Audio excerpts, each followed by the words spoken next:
31वां शुभ योग संग्रह सूत्र है प्रायश्चित।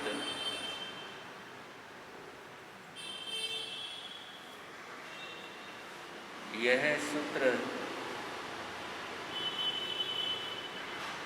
सिर से बोझ उतारने का सूत्र है।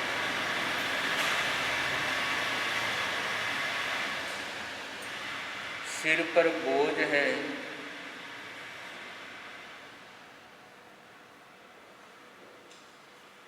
तो किसी भी कार्य को करते हुए आनंद नहीं आता है। आदमी चाहता है जल्दी से जल्दी ये सिर का बोझा उतार दो।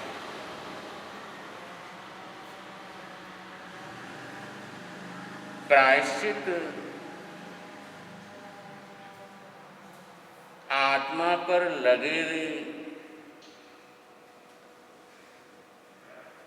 जो कर्म हैं बोझ रूपी, उनको खत्म करता है। प्रायश्चित जख्मों को भरने वाला मलहम है। प्रायश्चित हीलिंग करता है।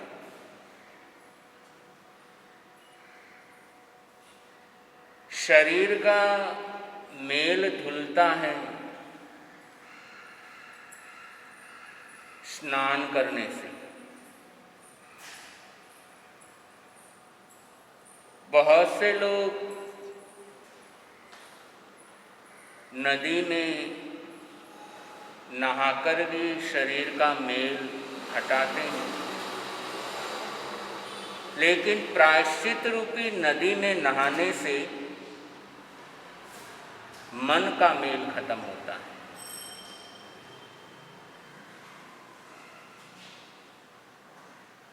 इसलिए स्नान प्रतिदिन करनी चाहिए, लेकिन प्रायश्चित की नदी के अंदर। जब तक प्रायश्चित की नदी में स्नान होता नहीं, तब तक आत्मा पवित्र और निर्मल बनती नहीं है।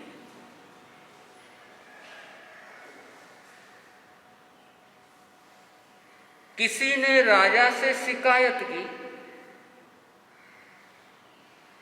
राजन, ये जैनी लोग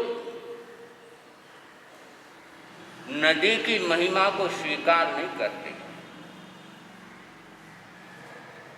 ये नदी की पूजा अर्चना नहीं करते। ये नदी को आदर नहीं देते।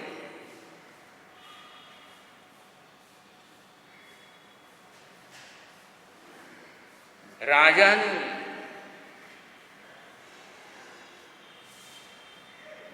प्रमुख जैनियों को बुलाकर के पूछा, तुम्हारी शिकायत आई है, तुम यमुना नदी को मानते नहीं हो, स्वीकार नहीं करते हो, उसका आदर नहीं करते हो, उसकी पूजा नहीं करते।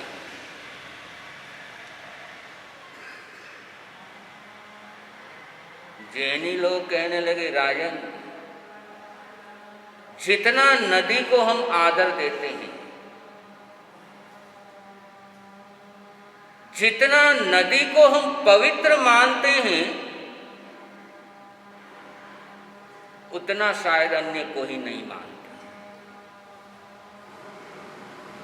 राजन,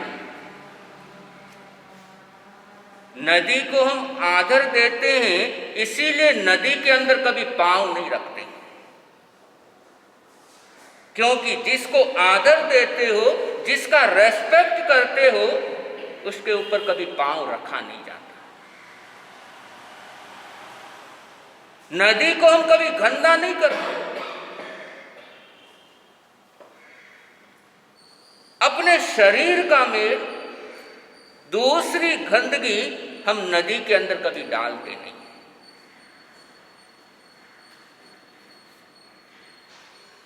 नहीं, हम नदी में इसीलिए स्नान नहीं करते, नदी की पवित्रता खत्म हो जाएगी। नदी के अंदर कूड़ा करकट नहीं डालते, नदी स्वच्छ नहीं रहेगी। राजा ने सुना,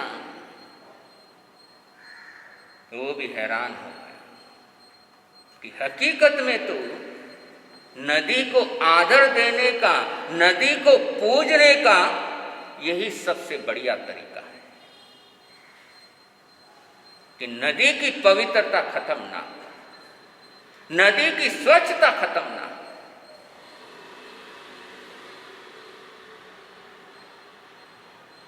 तो आत्मा को स्वच्छ बनाने के लिए पानी की नदी में नहाने से काम नहीं चलता, उसके लिए तो प्रायश्चित की नदी में डुबकी लगानी पड़ती है।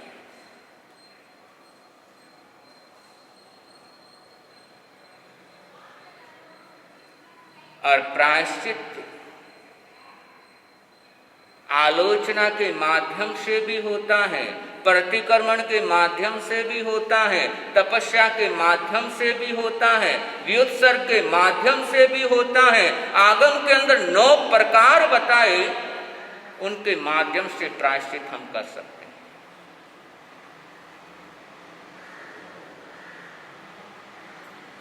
उत्तरायण सूत्र में जिक्र जाता है, प्रायश्चित करने से जीव को क्या बेनिफिट होता है।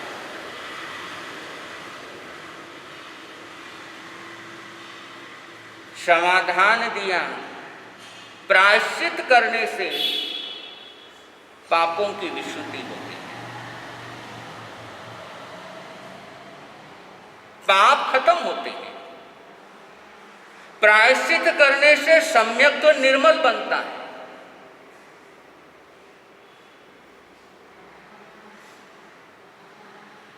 और सबसे बड़ा फल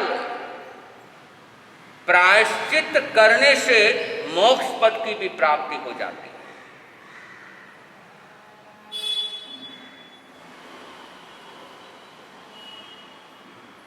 एक युवक सुव्रत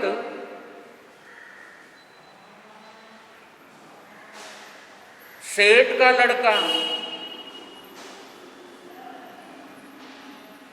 उसे मोदक खाने का बहुत शौक। मोदक समझते हैं, लड्डू। और केसर या मोदक तो उसके सबसे पसंदीदा। संतों की वाणी सुनी, वैराग्य हो गया, दीक्षा ले ली, घर छूट गया, लेकिन केसर या मोदक छोड़ नहीं पाया। घर छूट गया, लेकिन मोदक नहीं छूटे। घर छूट जाता है और मोदक छूटते नहीं हैं, तो घर छोड़ने के बाद भी, दीक्षा लेने के बाद भी गड़बड़ शुरू हो जाती है। मोदक बड़े खतरनाक है। अभिमान का मोदक भी हो सकता है, क्रोध का मोदक भी हो सकता है, मायाचारी का मोदक भी हो सकता है। ये सब यदि साथ में है तो गड़बड़ियां शुरू हो जाती है।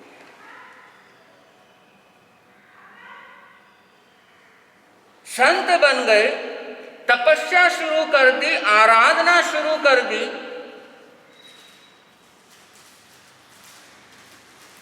लेकिन मोदक के प्रति जो आसक्ति है वो नहीं छूट पाई।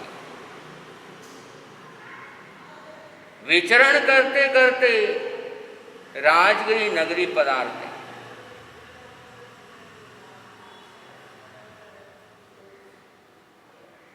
और उस दिन पूर्णमासी का मोदक महोत्सव उस नगरी के अंदर है। पूर्णमासी हैं और हर पूर्णमासी को पक्षी को उपवास होता है, लेकिन पता लगा आज इस नगरी में मोदक महोत्सव है, घर घर मोदक बने होंगे, तो आज उपवास नहीं करना। सारे संतों ने उपवास किया, वो भी हर पक्षी को उपवास करता है, लेकिन मोदक के चक्कर में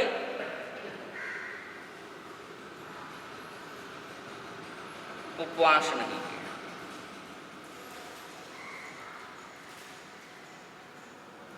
ये लड्डू खतरनाक है।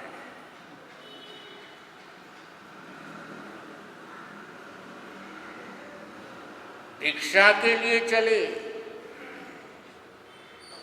मन में बहुत उत्साह है कि आज तो मोदक खूब मिलेंगे, और खाने वाला भी मैं अकेला ही।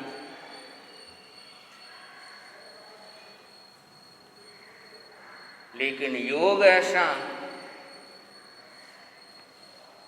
किसी भी घर के अंदर मोदक का लाभ हुआ नहीं।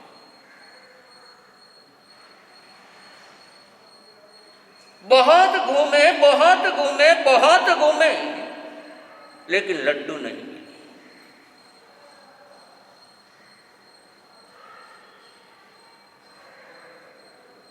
निराश पुनः उपाश्रय में लौट आए।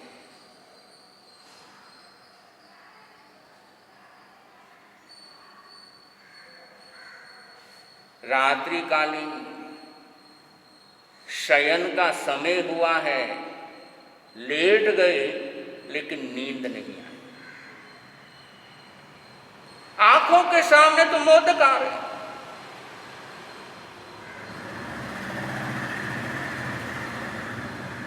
अब मोदक का चिंतन करते करते कुछ देर के लिए आंख लगी तो सपने में भी। दिन भर जो आंखों के सामने चलता है उसी का ही सपना आता।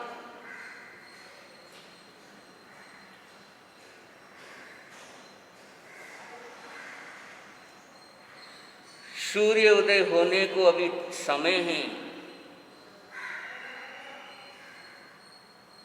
प्रतिक्रमण आदि हो गया,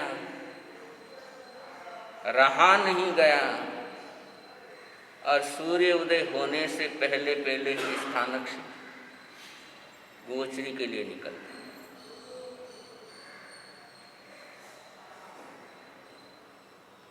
हैं। एक श्रावक जो प्रतिदिन स्थानक आकर के सामायिक करता है, उन्होंने देखा संत जा रहे, अभी सूर्य उदय हुआ नहीं है। पूछा, भगवान किधर पधार रहे हो? का श्रावक जी गोचरी के लिए जा रहे।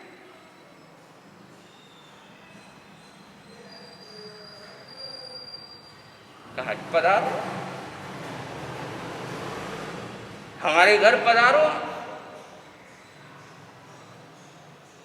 और रास्ते में जा रहे हैं, और श्रावक जी बात करते करते ये अनुमान लगा लिया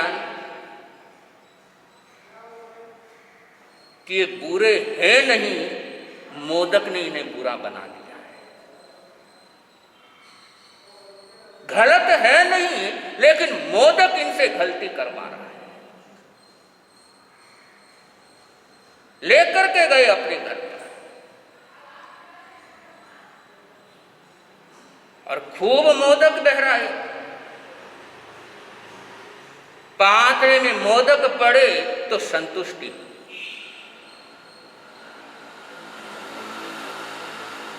मोदक बहराने के बाद श्रावक जी ने अनुमान लगाया, अब दिमाग ठिकाने आ गया है। पूछा, भगवान वक्त क्या हुआ होगा?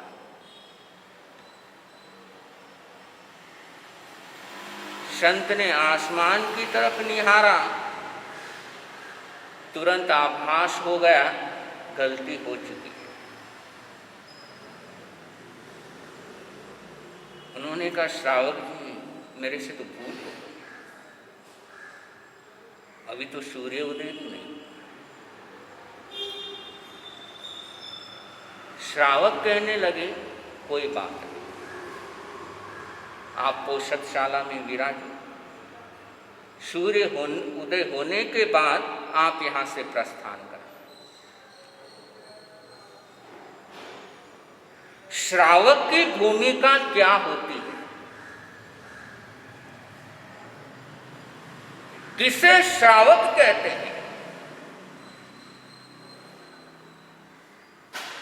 कैसे श्रावक संत को संभालता है?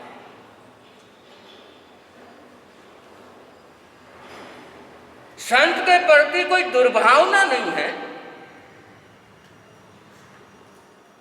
संत से कोई घृणा नहीं हुई कि कैसा ये खाऊ पीऊ सरकार है जो न सूर्य उदय देखता है न रात देखता है, कुछ पता ही नहीं।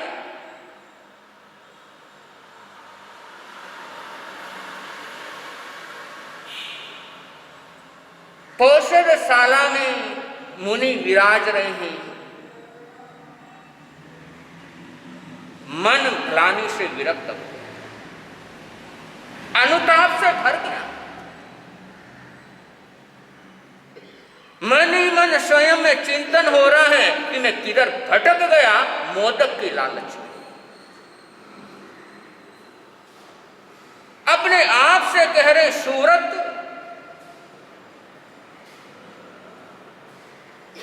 मोदक के चक्कर में तुमने क्या हालत बनाई। अरे सूरत घर छोड़ा, मोदक नहीं छोड़ पाए। माता पिता का मोह छोड़ दिया, मोदक का मोह छोड़ नहीं पाया। अरे सूरत तेरे को धिक्कार है।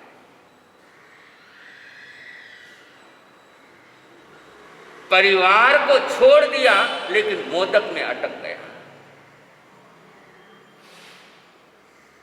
पश्चाताप के भावों में सूरत मुनि अपने आप पर अनुताप कर रहे हैं, अपने आप से ग्लानि हो रही है कि इस मोदक के चक्कर में मैं कहां से कहां पहुंच गया। उन पश्चाताप के भावों में रमण करते करते इधर सूर्य उदय हो रहा है और उधर सूरत मुनि के जीवन में केवल ज्ञान का सूर्य उदय।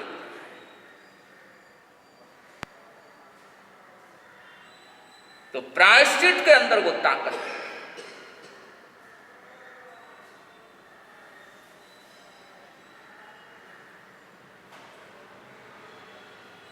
इसलिए शुभ योग संग्रह के अंदर 31वां शुभ योग बताया प्रायश्चित। इसके माध्यम से आत्मा पर जो बोझ है वो सारा का सारा बोझ हम उतार सकते हैं। ये कर्जा खत्म करने का ये सूत्र है। कर्म रूपी कर्जा खत्म हो जाता है प्रायश्चित के माध्यम से।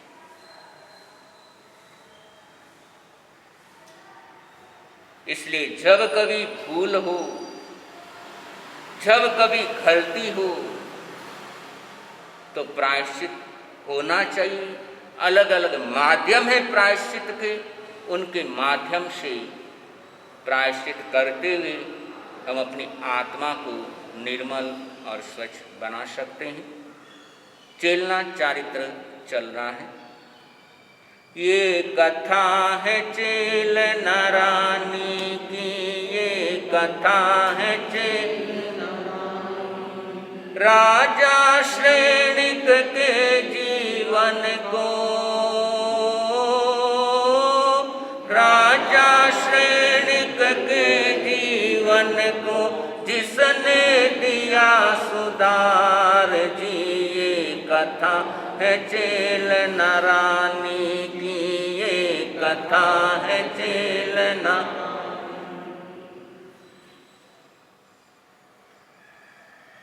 चेलना की लाइफ स्टाइल में परिवर्तन आ गया।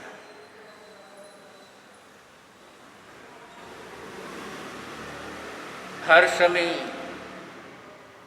शीशे के सामने जाकर के खड़े हो जाना, हर समय अपने आप को निहारते रहना, अपने रूप को देखते रहना, अपने आप को सजाते संवारते रहना, पूरी दिनचर्या के अंदर बदलाव आ गया। उसकी बहन ज्येष्ठा, उसने ये बात नोटिस की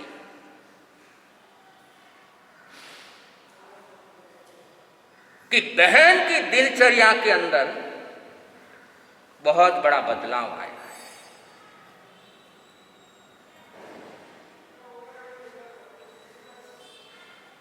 परिवार के किसी सदस्य के अंदर बदलाव आए और परिवार वालों को पता लगे ना, ऐसा हो नहीं सकता।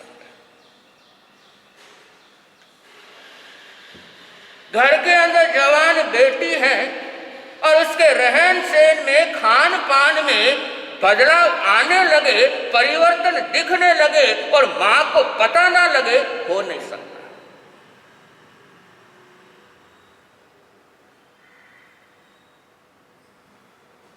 ज्येष्ठा ने पूछा, चेलना बात क्या है? पहले तो चेलना छुपाती रही, लेकिन आखिर में चेलना ने बता दिया, बहन ऐसी ऐसी बात है। अब दोनों बहनों में प्रेम, जबरदस्त प्रेम। ज्येष्ठा कहने लगी, चेलना तुम जाओगी तो मैं भी तुम्हारे साथ चलूंगा, मैं अकेले नहीं बैठी।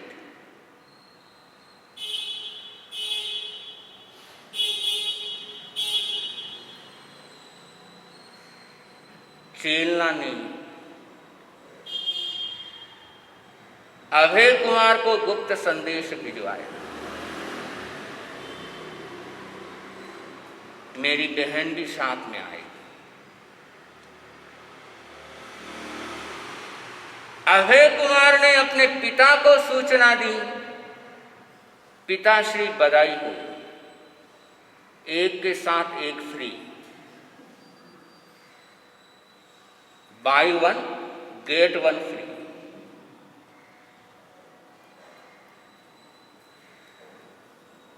अभय कुमार ने कहा, हमें कोई प्रॉब्लम नहीं।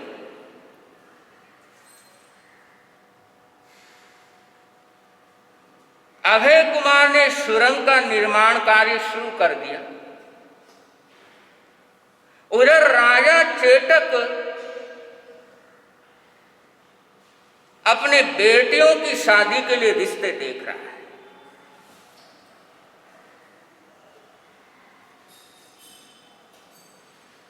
और इधर दोनों बेटियां भागने की तैयारियां कर रही हैं।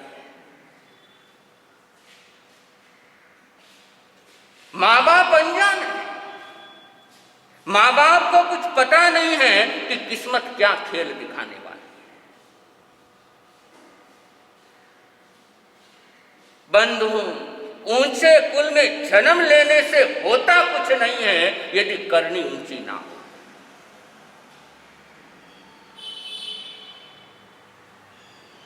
यदि संस्कार ऊंचे ना हो तो ऊंचे खानदान में जन्म लेने का कोई मतलब नहीं है।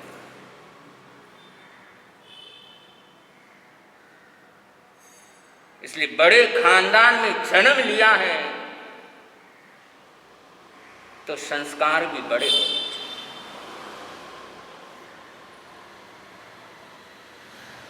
चेटक प्रयास कर रहा अपने दोनों बेटियों के लिए बढ़िया से बढ़िया रिश्ता मिले, और हर बाप प्रयास करता है। कि मेरी बेटी को अच्छा घर मिले, अच्छा घराना मिले, मेरी बेटी के जीवन में किसी भी प्रकार की तकलीफ ना हो, ये हर माँ बाप ध्यान रखते और उसी के लिए वो प्रयास करते।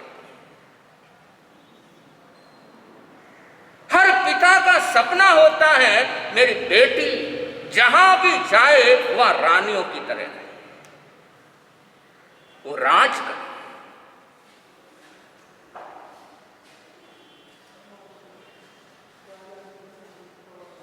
और वही बेटी जब पिता के उन सपनों को, पिता के उन अरमानों को कुचल करके आगे बढ़ती है,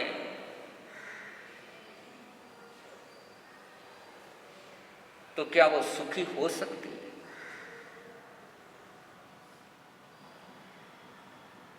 इसलिए जैन आगमों में जिक्र हुआ है 3 जनों के साथ कभी चीटिंग मत करो, 3 जनों को कभी धोखा मत दो। जन्म देने वाले माता पिता, धर्म गुरु और कलाचार्य,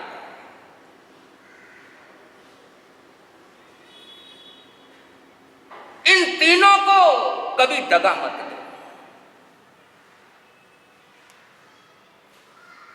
क्योंकि इन तीनों को दगा देने वाला कभी सुखी हो नहीं सकता।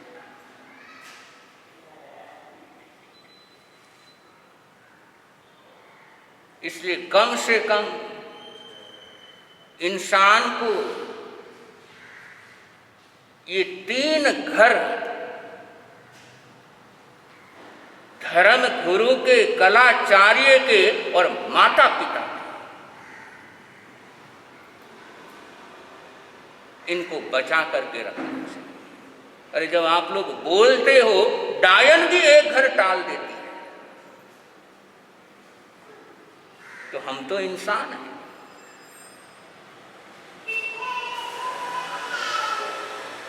अरे धोखा ही देना है, चीटिंग ही करनी है, तो सारी दुनिया पड़ी है।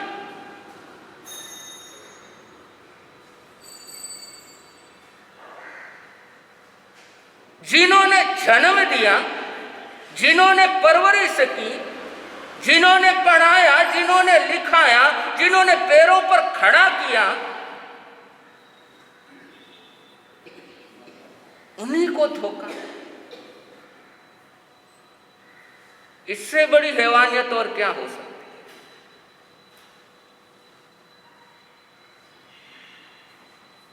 है? इससे बड़ी मूर्खता और क्या हो सकती है?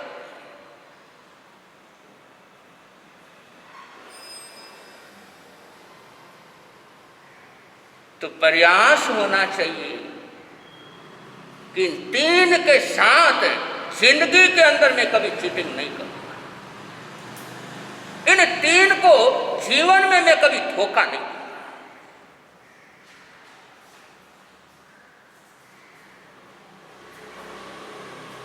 माता पिता, धर्म गुरु और कलाचार्य, कलाचार्य से मतलब जिनके पास यदि तुमने आजीविका जुटाने का काम सीखा है, पेट भरने की कला जिनके पास रह करके सीखी है, उनके साथ भी कभी चीटिंग मत करो। और बहुत से ऐसे लोग हैं जिनके पास रह करके काम सीखा, जिनके पास रह करके कमाई करना सीखा, उन्हीं को बर्बाद कर दिया।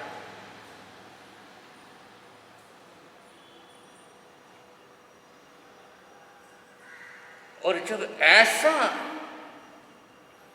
क्रूर व्यवहार, जिन्होंने हमारे पर उपकार किया, और उन्हीं को बर्बाद करना, ये कोई इंसानियत नहीं हो सकती। अरे पशु होता, कुत्ता होता है, वो भी जिसने जो उसको खिला रहा है कुत्ते को, एक कुत्ता भी उसके सामने पूंछ हिलाता है, वो भी उसका ध्यान रखता है कि वो मुझे रोटी दे रहा है, सामने वाला मेरा पेट भर रहा है, तो कुत्ता भी उसको नहीं काटता है। तो कम से कम कुत्ते से भी गए गुजरे नहीं होना चाहिए।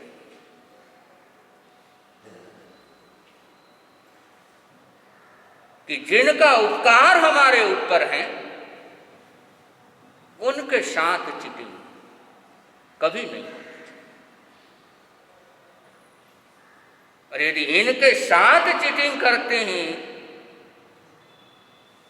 और इनके साथ चीटिंग करने के बाद सुखी होने का सपना देखते हैं, संभव नहीं है।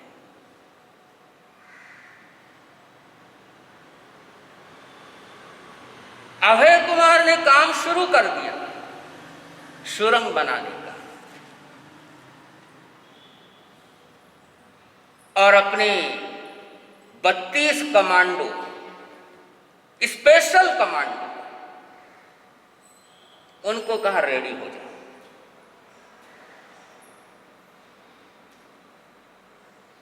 एक विशेष मिशन है, उसको सफल करना है। और 32 कमांडो इतने दमदार कि कहीं पर भी उनको लगा दो वो कभी हारते नहीं थे। और 32 के 32 वो सगे भाई,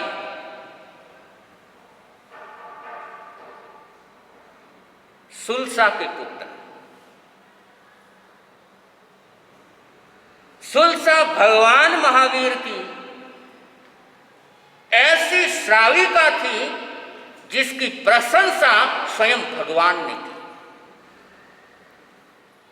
जिसकी प्रशंसा शक्रेंद्र ने की, ऐसी वो श्राविका थी। धर्म के प्रति अपरंपार श्रद्धा सुलसा की। उसकी धर्म श्रद्धा की परीक्षा लेने के लिए देवता आता है, संत का रूप बनाकर, और गोचरी के लिए सुलसा श्राविका के यहां पहुंचता है। कहा लक्ष्य पाक तेल चाहिए। अब सुलसा सेठानी थी, कोई कमी नहीं थी। उसने कहा भगवान लेकर के आती। अंदर गई, लक्ष्य पाक से भरा हुआ, तेल से भरा हुआ घड़ा जैसे ही उठाने लगी, देवता ने अपनी माया से फोड़ दिया उसको। तेल कौन सा है? लक्ष्य पाक। और लक्ष्य पाक तेल बेशकीमती होता है कि लाख तरह की कीमती औषधियों से वो तेल तैयार होता है।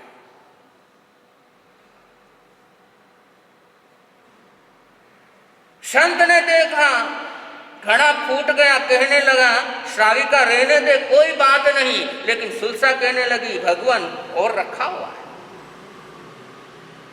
दूसरा घड़ा उठाया, वो भी देवता ने अपने माया से फोड़ दिया। लेकिन सुलसा फिर भी विचित्र है।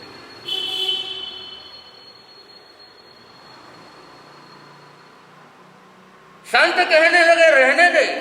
उसने कहा भगवान एक और घड़ा है। तीसरा घड़ा तेल का उठाया, लेकिन देवता ने उसको भी माया से,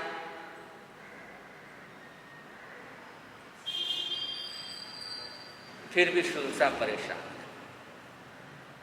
उसने कहा भगवान मेरे अंतराय करनी है ऐसे कि घर में वस्तु होते हुए भी सुपात्र दान का मौका मिला था, लेकिन मैं वंचित हो गई। और उस समय देवता मूल रूप में प्रकट होता है और कहता सुलसा मैं तेरी परीक्षा लेने के लिए आया था कि जैसा शक्रेंद्र ने बोला है तेरे प्रति वैसी ही तू है क्या, और मैंने देखा तो उससे बढ़कर के है, इसलिए तू कुछ मांग ले। सुलसा कहने लगी मुझे किसी चीज की जरूरत नहीं।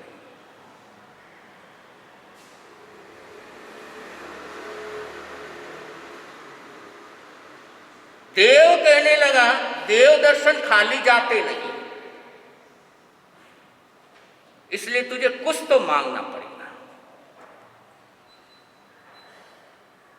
सुलसा कहने लगी भगवान वैसे तो मुझे किसी चीज की जरूरत है नहीं, मुझे अपने धर्म पर विश्वास है, लेकिन अब तुम्हारी मजबूरी है तो एक इच्छा है, कोई संतान नहीं है, अगर संतान का योग हो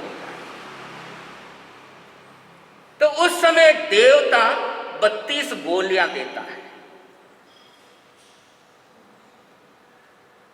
कि एक एक गोली खाने से एक एक पुत्र का जन्म होगा।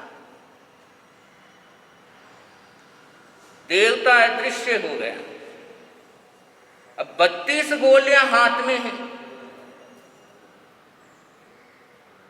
सुलसा के मन में विचार चला कि 32 जनों के पोतड़े धोने बहुत बड़ा काम, इसलिए 32 गोलियां एक साथ खा लेती हूं ताकि 32 लक्षण वाला एक पुत्र हो जाएगा। 32 की 32 गोलियां एक साथ खा ली और 32 जीव उसके गर्भ में आए। अब पेट था, कोई गोदान तो था नहीं, दर्द होने लगा।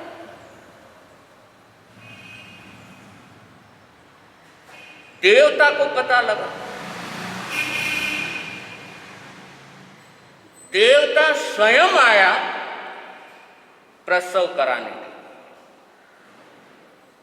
और सुलसा से कहा तेरे 32 पुत्र होंगे, लेकिन एक ही समय के अंदर 32 के 32 मारे जाएंगे एक साथ। और वो ही 32 सुलसा के पुत्र अभय कुमार के प्रमुख कमांडो थे, जिन्होंने पता नहीं कितने युद्ध अभय कुमार को जिताए। अभय कुमार ने उनको कहा तुम अपनी तैयारियां, एक बहुत बड़ा लक्ष्य सामने है, एक बहुत बड़ा मिशन सामने है, उस लक्ष्य को फतेह करना है। वो 32 के 32 सुलसा के पुत्र कमांडो के रूप में तैयारियां करने लगे, प्रैक्टिस करने लगे, और अभय कुमार सुरंग बनाने लगे। और उधर ज्येष्ठा और चेला इंतजार कर रही है कब उधर से ग्रीन सिग्नल आए और कब हम यहां से जाएं, और उधर चेटक राजा अपने बेटियों का रिश्ता देख रहा है।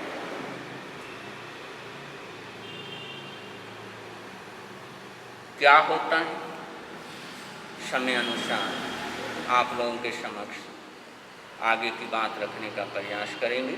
ये कथा है चेल नारानी की, ये कथा है चेल नारानी की, राजा श्रेणिक के जीवन को,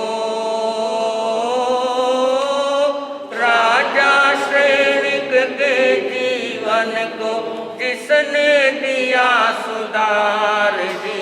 ये कथा है चेल नारानी की, ये कथा है चेल नारानी। कल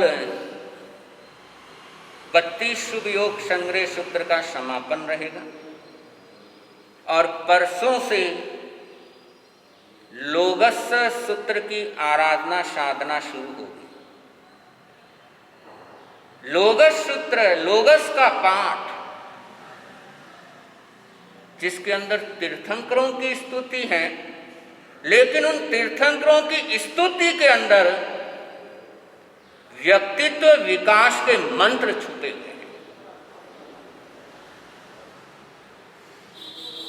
पर्सनालिटी डेवलपमेंट के गहरे रहस्य लोगस सूत्र के अंदर छिपे हुए हैं। और वो मंत्र जिनके माध्यम से हम अपने जीवन को सुंदरतम बना सकते हैं, हम अपने जीवन को सद्गुणों से सजा सकते हैं, ऐसे एक से बढ़कर एक मंत्र लोगस के पाठ में है। उसकी चर्चा परसों से प्रारंभ करेंगे, तो उसका भी ज़्यादा से ज़्यादा सबने लाभ लेने का प्रयास करना है। आज की पचखान एकाशना व्यासना जिनका भी हो, अगर हो, एकाशनम व्यासनम पचखामी अरिहंत सिद्ध गुरुदेव की साक्षी से मनसा वैसा कायसा तस बनते परिक्रमा में निंदा में गरियामी त्यागो श्री आइंबिल का पचखान अरिहंत सिद्ध गुरुदेव की साक्षी से आइंबिलम पचखामी लेवा लेवेणम मेहत्रा गारेणम शव समय वत्या गारेणम त्यागो श्री उपवास का पचखान चौथम वत्तम पचकामी तिरहम पियारम असनम खाइमम साइमम अनथना भोगेणम मेहत्रा गारेणम शव समय वत्या गारेणम त्यागो श्री चतारी मंगलम अरहंता मंगलम सिद्धा मंगलम साहो मंगलम केवली पणतो धम्मो मंगलम चतारी लोगुतमा अरहंता लोगुतमा सिद्धा लोगुतमा साहु लोगुतमो केवली पणतो धम्मो लोगुतमो चतारी शरणम पवज्जामि अरहंते शरणम पवज्जामि सिद्धे शरणम पवज्जामि साहु शरणम पवज्जामि केवली गणतम धम्मम शरणम पवज्जामि। चार शरण मंगल करण आनंद ही आनंद। संघ की तरफ से सूचना।